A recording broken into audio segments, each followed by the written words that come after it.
শেখ হাসিনা বা আওয়ামী লীগ সরকারের কিন্তু 17 বছরের মাথা খারাপ হয়ে গেছে। তোমাদের মাথা খারাপ হতে 17 মিনিট সময় লাগবে না ভাই। আজকে সকালে পত্রিকায় দেখলাম ইউনূস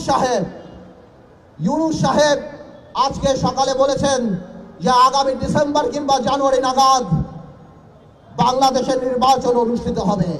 আমার তরফ থেকে, আপনাদের তরফ থেকে ইউনূস সাহেবকে একটি ধন্যবাদ। তবে কিছু কথা খোলাখুলি বলে দিতে চাই ইউনূস সাহেব আপনাকে এবং আপনার সরকারকে। ইদানিংকালে আমরা দেখতে পাচ্ছি আপনার কিছু উপদেষ্টাদের কিছু কথাবার্তায় যে তারা আমাদের প্রতি এমন বিরূপ প্রতিক্রিয়া দেয়, এমন ভাবে কথা বলে, এমনকি মনে হয় যে এই আন্দোলন শুধুমাত্র তাদেরই আন্দোলন। আমার ভাইয়েরা, তোমরা আমার যে বয়সে ছোট, আমি তুমি করেই বলি, সরকার নামানো আর সরকার চালানো এক কথা না। ভাইয়েরা, তোমাদের মনে রাখতে হবে, তোমরা হয়তো 10 বলে 20 রান করেছো, কিন্তু 180 রান বাংলাদেশের মানুষ করেছে 17 বছর।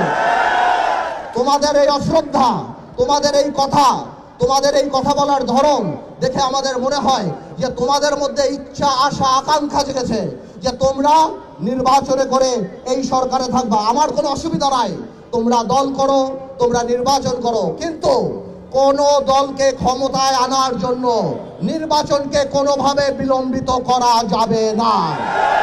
বাংলাদেশের মানুষ 17 বছর ভোট দেয় নাই। আমরা জনগণের কথা বলি, তোমরা যদি কোনোভাবেও এই সরকারকে প্রভাবিত করার চেষ্টা করো নির্বাচন বিলম্বিত করার জন্য, তাহলে মনে রাখতে হবে যে তোমরা সাধারণ মানুষের বিরুদ্ধে অবস্থান করছো। আর সাধারণ মানুষের বিরুদ্ধে অবস্থান করলে আমার ভাইয়ের একটা কথা পরিষ্কার, শেখ হাসিনা বা আওয়ামী লীগ সরকারের কিন্তু 17 বছরের মাথা খারাপ হয়ে গেছে। তোমাদের মাথা খারাপ হতে 17 মিনিট সময় লাগবে না ভাই।